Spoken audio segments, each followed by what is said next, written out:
आदाब नाजरीन, सियासत टीवी के रास नशरियात में आपका इस्तकबाल है। आलमी, कौमी, इलाकाई ताज़ा खबरों नए मौज़ूआत के साथ मैं सैयद इस्माइल ज़बीउल्लाह आपकी खिदमत में दोबारा हाजिर हूँ। नाजरीन, हिंदुस्तान दुनिया के उन ममालिक में शुमार है हिंदुस्तान का जहाँ पर नौजवानों की आबादी तेज़ी के साथ बढ़ रही है। नौजवान तबके में बेरोज़गारी है और फिर तालीमी याफ्ता होने के बावजूद मुलाजिमतों की जो तलाश है उसमें काफ़ी परेशान है। नौजवान तबका, हम ये कह रहे हैं कि मुल्क का इन्हिसार नौजवानों के कंधों पर है। आने वाले दिनों में ये आबादी जो मुसलमान नौजवानों की है, ख़ास तौर पर नौजवानों की आबादी जो है उसमें बड़े पैमाने पर इजाफा होगा। पिछली मर्तबा पिछले लोकसभा इंतखाबात में भी आदाद व शुमार जो दर्ज किए गए थे नए वोटर्स के इनरोलमेंट के हवाले से, उसमें भी बड़े तादाद में नौजवान थे। और फिर 2029 के लोकसभा इंतखाबात तक भी अगर हम देखेंगे तो ये आबादी में इजाफा होगा। मगर इलेक्शन कमीशन ऑफ इंडिया ने एक नया कानून जो है ऑनलाइन इनुमरेशन फॉर्म्स जो हैं, नए जो वोटर्स हैं उनके अपने नए एप्लीकेशन के लिए, नई दरख्वास्तों के लिए, नए वोटर्स के जो 19 साल की उम्र मुकम्मल कर चुके हैं उन वोटर्स के लिए एक नया कानून लाकर नौजवानों को हक़ रायदही से महरूम करने का काम जो है इलेक्शन कमीशन ने किया है। एक रोज़ कबल इलेक्शन कमीशन के एक एलामिया के मुताबिक नए दरख्वास्त गुजार वोटर्स के जितने भी हैं नौजवान, 19 साल के जो नौजवान हैं जो अपना एप्लीकेशन फॉर्म नए इलेक्शन आईडी कार्ड के लिए अपना नाम दर्ज कराने की कोशिश ऑनलाइन करेंगे, उन्हें अपने वालिदैन के एसआईआर का हवाला देना पड़ेगा। देखिए, एसआईआर को पहले से ही एक मुतनाज़ा बना दिया गया था। एसआईआर जो है, एसआईआर में पिछले जो एसआईआर का अमल है 10 हिंदुस्तान की 10 रियासतों और 2 मरकज़ के ज़ेर इंतज़ाम यूनियन टेरिटरीज़ में एसआईआर अमल में आया और 5 करोड़ से ज़ायद नाम जो है हज़फ किए गए हैं। ये पूरी एसआईआर की मश्क में अपोजिशन का एसआईआर पर जो है शक व शुबा है, खदशा है।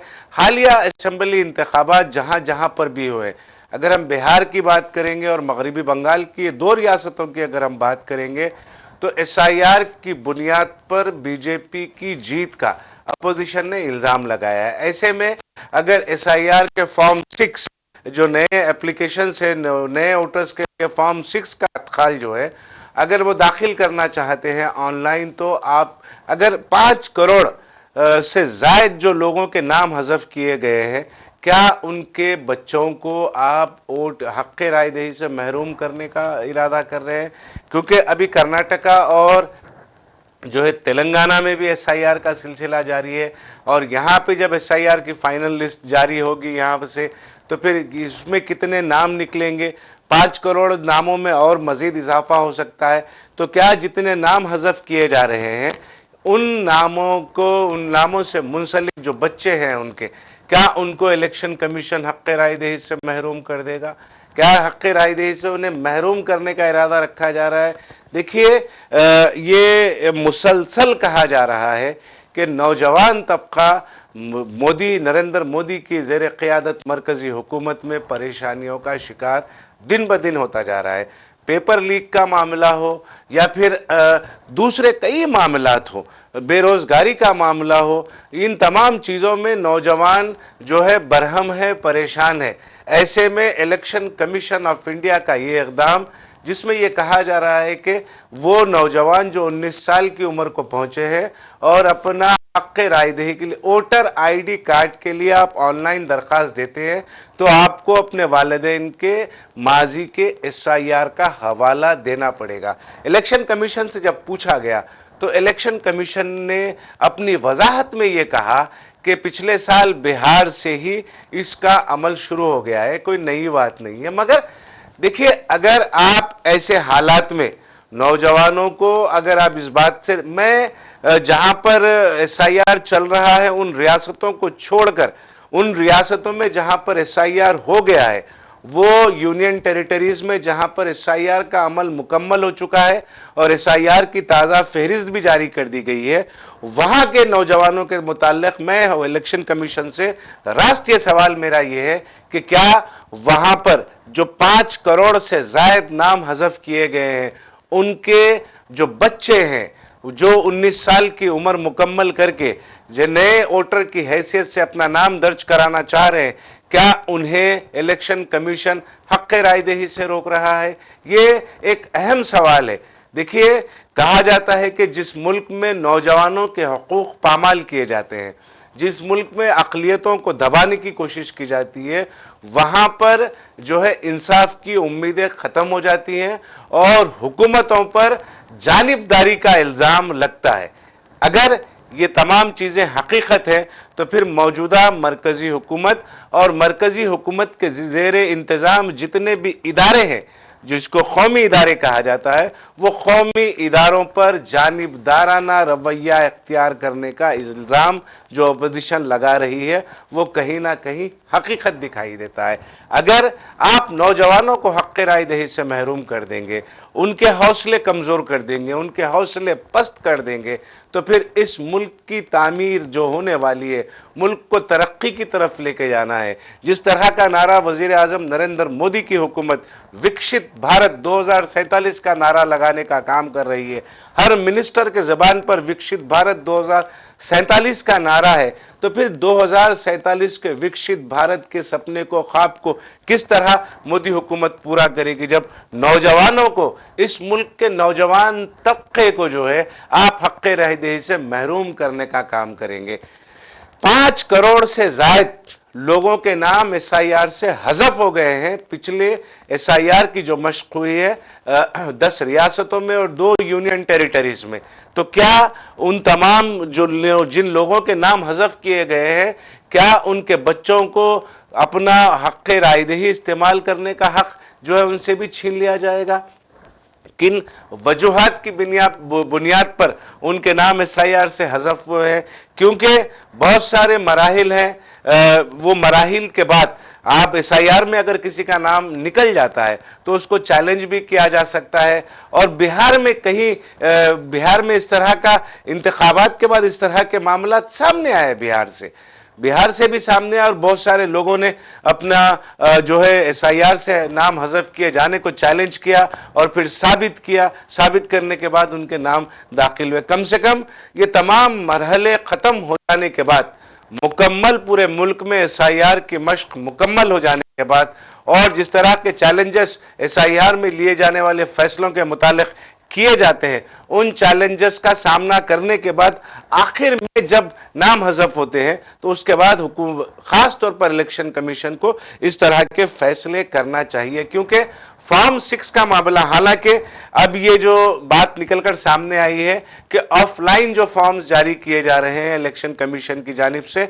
नए वोटर्स के लिए, उसमें ये क़वायद नहीं है, ये रूल्स नहीं है, लेकिन ऑनलाइन जो फॉर्म दाखिल किए जा रहे हैं, ऑनलाइन फॉर्म्स में आपको अपने वालिदैन के माजी के एसआईआर का हवाला मेंशन करना, आपके जिक्र करना, उसका आपके लिए लाजमी करार दिया गया है। इससे बहुत सारी मुश्किलात पैदा होंगी और ख़ास तौर पर इलेक्शन कमीशन को ये बात समझने की ज़रूरत है कि अगर नौजवान तबके को, मुल्क के, उसको हक़ रायदही से महरूम करने का अगर आप काम करेंगे, हक़ रायदही से नौजवानों को महरूम करेंगे, वोट डालने के हक़ से अगर किसी नौजवान को, मुल्क के नौजवान को आप महरूम करेंगे तो फिर वो इंतशार का शिकार होगा। इसको समझने की ज़रूरत है और अपने जो नए क़वायद हैं वो क़वायद में तरमीम लाने की ज़रूरत है इलेक्शन कमीशन को। ये इंतहाई अफसोसनाक और एक ऐसा मज़ाहिका ख़ेज़ इक़दाम है जिसके ज़रिए से नौजवानों को हक़ रायदही से महरूम किया जा रहा है। खबर हैदराबाद से है। तेलंगाना में फर्जी एसआईआर का अमला जो है वो अमले ने हैदराबाद में इंतहाई अफसोसनाक काम किया है। खातून के गले से चेन छीनकर फरार होने का काम किया गया है। ये यादाद्री डिस्ट्रिक्ट का हिस्सा है, यहाँ पर पेश आया है यादाद्री डिस्ट्रिक्ट में। और एक फर्जी एसआईआर अमले के तौर पर लोग पेश होते हैं और फिर खातून के गले से जो है सोने की चेन छीनकर वो फरार हो जाते हैं। ये इस तरह के मामलात में ख़ास तौर पर हम गौर कर रहे हैं। हैदराबाद और हैदराबाद के मज़ाफ़ात में अचानक से जराइम पेशा अफराद सरगर्म हो गए हैं। जराइम चेन स्नैचिंग का मामला हो या फिर क़त्ल व गारतगिरी का मामला हो, ये क़त्ल व गारतगिरी के मामलात में अचानक से इजाफ़ा हो गया है। शहर में कहीं ना कहीं शहर की तोसी हमने इससे कबल भी कहा था, इससे पहले भी ये बात कही थी कि शहर की तोसी के साथ साथ, शहर को वसअत देने के साथ साथ, शहर को फैलाने के साथ साथ हिफाजती शहरियों के हिफाजती इंतज़ामात के लिए भी हुकूमत को मौसर इक़दामात उठाने की ज़रूरत है। क्योंकि हम ये देख रहे हैं कि ये कहा जा रहा है हैदराबाद में आए दिन एक सर्वे के मुताबिक, ये मुसद्दिक़ा बात नहीं है, मगर ये कहा जा रहा है कि आए दिन हैदराबाद में 5000 नए लोग हैदराबाद की तरफ आ रहे हैं। हैदराबाद में तरक्की के मौक़े हैं, काम करने के मौक़े हैं, रोज़गार के मौक़े हैं। उन मौक़ों से इस्तेफ़ादा उठाने के लिए हिंदुस्तान भर से 5000 लोग रोज़ाना हैदराबाद की तरफ आ रहे हैं। और हैदराबाद में अगर नए, क्योंकि कॉस्मोपॉलिटन सिटी अगर ये बनता है और मुख्तलिफ़ रियासतों से लोग आते हैं यहाँ पर, तो फिर शहर को वसअत भी मिलेगी, शहर को तरक्की भी होगी, मगर जराइम में भी इजाफ़ा होगा। हम वही देख रहे हैं, शहर के मज़ाफ़ाती इलाके जितने भी हैं, दूर दराज के इलाके जितने भी हैं, शहर जब अब जो नया शहर फैल रहा है, उन इलाक़ों में आए दिन जराइम के वाक़यात, वारदातें पेश आ रही हैं। कहीं पर क़त्ल हो रहा है, कहीं पर चोरियाँ, सरक़े की वारदातें पेश आ रही हैं, और कहीं पर जो है चेन छीनने के वाक़यात भी तेज़ी के साथ उसमें इजाफा हो रहा है। एसआईआर अमला है, 2 लोग स्पेशल इंटेंसिव रिवीजन स्टाफ के तौर पर आए और एक बीबी नगर मंडल इलाके में एक खातून के गले से मंगलसूत्र छीनकर वो फरार हो गए। देखिए, जैसा कि कहा जाता है, एसआईआर का जहाँ पर भी तस्करा होता है, लोगों में हैबत, खौफ, डर पैदा हो गया है। इस डर को दूर करना हुकूमत की और इलेक्शन कमीशन की जिम्मेदारी है और इस पर संजीदगी से काम करने की ज़रूरत है। और जराइम की रोकथाम के लिए भी ख़ास तौर पर उन इलाक़ों में जहाँ पर शहर की वसअत हो रही है, शहर फैल रहा है, उन इलाक़ों में भी जो है इंतज़ामिया को और शहरियों की हिफाजत के लिए सख्त इक़दामात उठाने की ज़रूरत है। नाज़रीन, उत्तर प्रदेश में एक 14 साला लड़की का अगवा कर लिया गया, उसकी इज्तिमाई अज़मत रेज़ी की गई और फिर 2 लोगों ने उसकी इज्तिमाई अस्मत रेज़ी की। ये उत्तर प्रदेश के अलीगढ़ ज़िले का ये वाक़या है। एक मुस्लिम लड़की को ज़बरदस्ती 2 गैर मुस्लिम लोगों ने अगवा किया और उसकी इज्तिमाई अस्मत रेज़ी की। उत्तर प्रदेश में, जैसा कि हम मुसलसल कह रहे हैं, उत्तर प्रदेश में आए दिन इस तरह के वाक़यात जो है एक मामूल बन गए हैं। उत्तर प्रदेश में ख़वातीन के साथ, मुसलमानों के साथ और दलित बरादरी के साथ जो इंतहाई मानदाना सलूक किया जा रहा है, वो कहीं ना कहीं उत्तर प्रदेश की हुकूमत की ज़हनियत की अक्कासी करता है। देखिए, हम आए दिन ये ख़बरें सुनते हैं, कहीं पर दलित लड़की का अगवा कर लिया गया, कहीं पर दलित खातून की इज्तिमाई अस्मत रेज़ी की गई। अब ये मामला निकल कर सामने आया, अलीगढ़ से एक 14 साला नाबालिग मुस्लिम लड़की को अगवा करके 2 गैर मुस्लिम जो शख्स थे, मुलजिमीन हैं, उन्होंने अगवा किया और इज्तिमाई अस्मत रेज़ी की। ये चारा गाँव का वाक़या है। मुतासरा की माँ और उसकी बहन ने जो है वो तरकारी ख़रीदने के लिए उस वक्त घर से बाहर गए थे और जब ये घर में लड़की अकेली थी और जब वो वापस आए तो घर में ये लड़की नहीं मिली और वालिद जो है उसकी तलाश के लिए निकले और एक पुलिस में शिकायत भी दर्ज कराई थी गुमशुदा होने की। और ये सारे मामले में कहीं ना कहीं एक एक एक जाविये को तलाश करने की ज़रूरत पड़ती है। आप बेबस करने का काम किया जा रहा है अक़लियतों को और पसमानदा तबक़ात को उन रियासतों में जहाँ पर बीजेपी बरसरे इक़्तिदार है। और एक खबर उत्तर प्रदेश से ही है। उत्तर प्रदेश के जो है डायरेक्टर जनरल ऑफ पुलिस को जो है NHRC ने एक नोटिस जारी किया है, क्योंकि director general of police Uttar Pradesh की निगरानी, उत्तर प्रदेश पुलिस के मुखिया के तौर पर DGP काम करते हैं उत्तर प्रदेश में। और नेशनल ह्यूमन राइट कमीशन ने इसलिए नोटिस जारी किया है कि मेरठ में एक 20 साला दलित नौजवान की मौत पर बरहम होकर एहतजाज करने वाले लोगों पर पुलिस ने अंधाधुंध लाठी बरसाई। उसके कई वीडियोस भी वायरल हुए थे और उन वीडियोस में पुलिस की बेरहमी के साथ दलित बरादरी के बच्चों की पिटाई करते हुए हम वाज़े तौर पर देख सकते थे। ये आज़ाद समाज पार्टी की जानिब से, ये आज़ाद समाज पार्टी कांशीराम का जो धड़ा है उसके सरबराह और नगीना के रुकन पार्लियामेंट चंद्रशेखर आज़ाद की क़यादत में जो है आज़ाद समाज पार्टी ने मेरठ में 20 साला दलित नौजवान की मौत पर एहतजाज किया था और एहतजाज को मुजाहिरीन को मुंतशर करने के लिए पुलिस ने ताकत का इस्तेमाल किया, लाठी चार्ज किया और बेरहमी के साथ पीटा। यहाँ तक हमने उस सारे वाक़े के दौरान इस तरह के वीडियोस भी देखे कि पुलिस गाड़ी में गिरफ्तार करने के बाद गाड़ी में जिन मुजाहिरीन को बिठाया गया था, एहतजाज करने वालों को बिठाया गया था, गाड़ी में चढ़कर पुलिस के आला ओहदेदार उन पर लाठियाँ बरसाते हैं। ये इंतहाई अफसोसनाक, जैसा कि मैंने अभी कहा कि वो रियासतें जहाँ पर बीजेपी बरसर इक़्तिदार है वहाँ पर अक़लियतें और फिर दलित बरादरी के साथ मानदाना सलूक जो है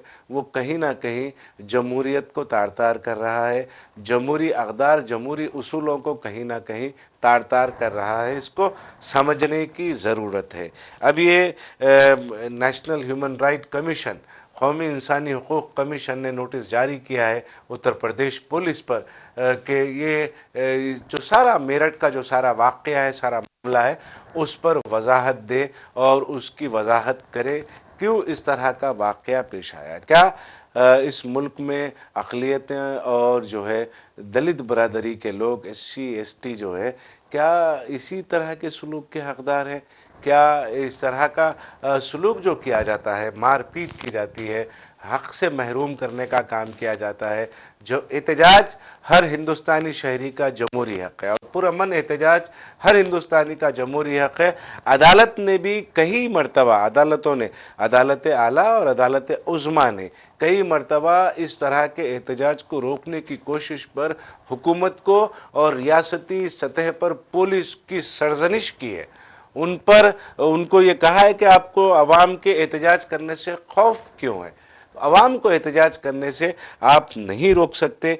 अवाम का जमहूरी हक़ है एहतजाज करना। एक वाक़या बेंगलुरु से, बेंगलुरु में एक फ्लिपकार्ट डिलीवरी एजेंट, देखिए कितना माहौल किस तरह ख़राब हो रहा है और उसकी वजह क्या है? हुकूमतों को, खा वो रियासती हुकूमतें हों या मरकज़ी हुकूमत हो, उसको ये माहौल ख़राब होने की वजूहात क्या हैं उसकी जांच करना ज़रूरी है, क्योंकि माशरे में तेज़ी के साथ बुराई फैल रही है। वो बुराई को रोकने के लिए क्या इक़दामात की ज़रूरत है, वो इक़दामात हुकूमतों को उठाना चाहिए। कर्नाटका के बेंगलुरु में एक 22 साला फ्लिपकार्ट डिलीवरी एजेंट जो है उसको गिरफ़्तार कर लिया गया है, क्योंकि उसने मुबैना तौर पर डिलीवरी के दौरान, जब अपना फ्लिपकार्ट का जो ऑर्डर है वो ऑर्डर डिलीवर करने के दौरान खातून के साथ जिनसी हिरासानी की। इंतहाई अफसोसनाक अमल। यहाँ पर ये जो माहौल बनाया जाए, ई कॉमर्स जो तेज़ी के साथ फ़रोग़ पा रहा है, कहीं ना कहीं वो ई कॉमर्स जो है एक ख़तरा भी बनता जा रहा है। हमने देखा है कई मुकामात पर ऐसा हुआ कि कहीं पर चोरी करने वालों में ई कॉमर्स से वाबस्ता लोग थे, कहीं पर अस्मत रेजी के वाक़यात में ई कॉमर्स से वाबस्ता लोग थे। तो ई कॉमर्स का ये फ्लिपकार्ट बहुत बड़ा कंपनी है ई कॉमर्स की, और उसका एक डिलीवरी एजेंट जो है बेंगलुरु का ये वाक़या है। खातून के साथ उसने जिनसी हिरासानी की और पुलिस ने उसको गिरफ्तार कर लिया। जिनसी हिरासानी का एक मामला हमारे सामने आया है बेंगलुरु से, वो भी किसी और ने नहीं, फ्लिपकार्ट के एक डिलीवरी एजेंट ने ये काम किया है। एक खबर आ रही है आसाम में आरएसएस से मुंसलिक एक तंजीम है, आरएसएस की जो मुसद्दिक़ा आरएसएस के एक ज़ैली तंजीम हम उसको कहेंगे, वो आसाम राइफल के साथ इंडो म्यांमार का जो सरहदी मसला है, वो सरहदी मसले पर एक इजलास करेगा, एक कॉन्फ्रेंस करेगा। देखिए आप, कौन कॉन्फ्रेंस कर रहा है? आसाम, ये आरएसएस की ये तंजीम जो है, तंजीम का नाम सीमांता चेतना मंचा पूर्वोत्तरा, ये ऑर्गेनाइजेशन का नाम है। ये आसामी ज़बान में इस नाम को मैंने प्रोनाउंस किया है, उसका तलफ़ुज़ अदा किया है। तो ये तंजीम जो है आरएसएस की ज़ैली तंजीम है। ये तंजीम इंडिया म्यांमार सरहद के मसले पर आसाम राइफल के साथ इजलास करेगी। इख्तियारात आसाम हुकूमत ने दिए होंगे, हो सकता है मरकज़ी हुकूमत ने दिए होंगे, क्योंकि हालिया दिनों में एक दो रोज़ कबल हमने ये देखा कि वज़ीर दाखिला अमित शाह ने सरहदी मामलात जितने भी हैं, सरहदी तनाज़ात जितने भी हैं, वो सरहदी तनाज़ात के हल के लिए, सरहदी तनाज़ात के तमाम हल के लिए बॉर्डर सिक्योरिटी फोर्सेस के सरबराहान के साथ एक अहम इजलास नई दिल्ली में किया है। अमित शाह के मुतालिक ये कहा जाता है कि अमित शाह जो भी काम करते हैं वो बड़ी उसके साथ जज्बे के साथ और बहुत पक्का काम करते हैं। हालिया दिनों में मजलिस इत्तेहादुल मुस्लिमीन के सदर असदुद्दीन अवैसी ने भी इस बात की तस्दीक की थी अपने एक बयान में। उन्होंने कहा था कि अमित शाह कच्चा काम करने वाला आदमी नहीं है, पक्का काम करता है, वो एनआरसी लाने वाले हैं। इस तरह की बात असदुद्दीन अवैसी ने हालिया दिनों में कही थी। तो खैर वो मसला अलग है, मगर हालिया चंद दिन कबल नेशनल सिक्योरिटी गार्ड और बॉर्डर सिक्योरिटी फोर्सेस के सरबराहान के साथ अमित शाह ने एक इजलास किया था कि मुल्क भर में जितने भी सरहदी इलाके हैं, उन सरहदी इलाक़ों के तनाज़ात को हल करने और ख़त्म करने के हवाले से। और फिर अब 2-3 दिन बाद आरएसएस की ज़ैली तंजीम SCMP जो है वो ये काम कर रही है कि आसाम राइफल्स के साथ इंडिया और म्यांमार की जो सरहद है, वो सरहद के मसाइल पर, वो सरहद के तनाज़ात पर एक कॉन्फ्रेंस कर रही है। अब इस कॉन्फ्रेंस का क्या नतीजा निकलेगा और फिर ये इख्तियारात आरएसएस से और कितने बढ़ेंगे, आरएसएस के और इख्तियारात, उसका भी हम आने वाले दिनों में खुलासा ज़रूर करेंगे। और कहाँ तक ये कार्रवाइयाँ पहुँची हैं उस पर भी हम ज़रूर बात करेंगे। एक खबर कर्नाटका से ही है। कर्नाटका के एक ट्रांसपोर्ट मिनिस्टर जो हैं, उन्होंने भेस बदल कर जो बेंगलुरु की जो सरकारी बस होती है, बेंगलुरु कर्नाटका आरटीसी की बस, बीएमटीसी की बस जो है, वो बीएमटीसी की बस में उन्होंने भेस बदल कर सफ़र किया और देखा कि किस तरह आवाम को परेशानियों का सामना करना पड़ता है। बामास 12 रुपये की जो छुट्टा जिसको हम कहते हैं, चेंज, चिल्लर जिसको हम कहते हैं, वो चिल्लर के हवाले से कंडक्टर ने एक मुसाफिर के साथ गलत रवैया अख्तियार किया, तो उस कंडक्टर को फौरी मौके पर जो है सस्पेंड कर दिया गया। और फिर वो पूरा सफ़र उन्होंने तय करते हुए आवाम की परेशानियों का जायज़ा लेने की कोशिश की। अगर मुल्क भर में इसी तरह से अवामी नुमाइंदे आवाम के साथ रहकर, आवाम के साथ सफ़र करते हुए, या आवाम के साथ होटलों में बैठकर खाना खाते हुए, या फिर आवाम के साथ मार्केट का दौरा करते हुए अगर जायज़ा लेंगे, मुतल्लिक़ा वज़ीर जो हैं अगर अपने अपने शोबों में आवाम के साथ मिलकर जायज़ा लेने की कोशिश करेंगे, हालात को समझने की कोशिश करेंगे, तो मैं ये दावे के साथ कह सकता हूँ कि मसाइल खुद ब खुद हल हो जाएंगे। जिस तरह से फ़िलहाल मैं ये कहूँगा कि पूरे हिंदुस्तान में अगर आरएसएस और बीजेपी के लिए कोई परेशानी का सबब है तो वो कर्नाटका की हुकूमत है और कर्नाटका के नए chief minister DK Shiv Kumar है और उनकी काबीना है कि जिस तरह से प्रियांक खड़गे ने जो सवाल किया है आरएसएस से, हिंदुस्तान में किसी दूसरे लीडर ने आज तक इस तरह बेबाकी के साथ आरएसएस से सवाल नहीं किया है। और प्रियांक खड़गे ने दो टोक अंदाज में ये कहा है कि अगर एक गैर मुतल्लिका इदारे के बारे में मुझसे बात कर रहे हो, उस पर तबसरा करना वेस्ट ऑफ टाइम है, मेरे लिए वक्त की खराबी है। इस तरह की बात प्रियांक खड़गे ने की है और यकीनन परेशान करके रख दिया है, क्योंकि कर्नाटका ही एक ऐसी रियासत है जहां पर मुस्तक़ल रिहायशी सर्टिफिकेट भी एसआईआर के से बचाने के लिए जो है अपने लोगों को कर्नाटका हुकूमत ने जारी किया। ये डिमांड जो है हैदराबाद में भी तेलंगाना में भी तेजी के साथ उठ रहा है। मुझे इशारा मिल गया अपनी बात को ख़त्म करने का। चंद अहम खबरें हैं जिस पर सरसरी तौर पर तस्करा करते हुए मैं अपनी बात को ख़त्म कर लूँगा। नाज़रीन, आपको याद होगा शाबाद में एक शख्स जो पॉक्सो के उसमें जेल काट रहा था, ज़मानत पर रिहा हुआ और उसने 6 लोगों का कत्ल कर दिया बदले के लिए, क्योंकि वो फैमिली जो है जिस घर के 6 लोगों को वो पॉक्सो जो केस का मुलजिम है, कातिल है, वो उस घर के 6 लोगों को इसलिए उसने मारा क्योंकि शिकायत उन लोगों ने की थी और अब उसको पकड़ लिया गया है और उसने जो है अपनी गिरफ्तारी से कबल खुदकशी की कोशिश भी की थी। ये कितनी हकीकत है ज़रूर देखेंगे, मगर अवाम के एहतजाज ने पुलिस को मजबूर कर दिया फौरी तौर पर उसको गिरफ्तार करने के लिए। और ये भी है कि पुलिस ने ये कार्रवाई की है। पुलिस की कार्रवाई किस हद तक कामयाब होती है, किस हद तक उसको कैफर किरदार तक पहुंचाया जा सकता है, हम आने वाले दिनों में देखें। सीपीएम लीडर को मॉब लिंचिंग केस में बदुराई जो मगरबी बंगाल में असमत रिजी का वाक़या, कत्ल का वाक़या पेश आया था, उसमें एक मुलजिम को गिरफ्तार कर लिया गया था और मुलजिम को बीजेपी के एक लीडर के कहने पर छोड़ दिया गया था और पुलिस स्टेशन के बाहर हुजूमी तशद्दुद का निशाना उसको बनाया गया था। मुंडल को निशाना बनाया गया था।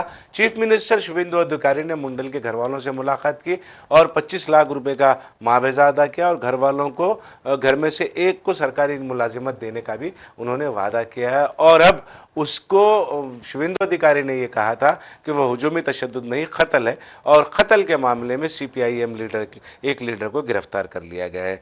बैंकॉक के एक पब में जो है आग लगने की वजह से 27 लोग जो है मारे गए हैं। अफसोसनाक खबर है। बैंकॉक एक सयाहती मरकज़ है जहाँ पर हिंदुस्तानी बड़े शौक़ से जाते हैं और वहाँ के एक मशहूर पब में आग लगने की वजह से 27 लोगों की मौत हो गई है। और अमेरिका, आखिरी खबर है, अमेरिका की जानिब से फिर एक मरतबा ईरान पर हमले किए गए हैं। ईरान के बंदर अब्बास और क़ासिम जजीरे को निशाना बनाने का काम किया गया है। इन सारे मामलात पर मगरबी एशिया में फिर एक बार कशीदगी में इजाफा हो गया है। ईरान और अमेरिका के माबैन मुज़ाकरात को बहाल करने के लिए जो सालिस कोशिश कर रहे थे, उनकी सालिसों की तमाम कोशिशें, मीडिएटर्स की वो तमाम कोशिशें नाकाम होती दिखाई दे रही हैं। दोनों में जारियत है। अमेरिका की हमले के बाद फौरी तौर पर ईरान की जानिब से भी मगरबी खलीजी ममालिक में जहाँ पर भी अमरीकी ठिकाने हैं उनको निशाना बनाने का काम किया जा रहा है। तो नाज़रीन, अब वक्त हो चला है सियासत टीवी के दीगर प्रोग्रामों से आप जुड़े रहें। हमारा ये प्रोग्राम आपको कैसा लगा आप ज़रूर अपनी राय कमेंट बॉक्स में अरसाल करें और सियासत टीवी की सारी टीम को अब दे इजाज़त। खुदा हाफिज़।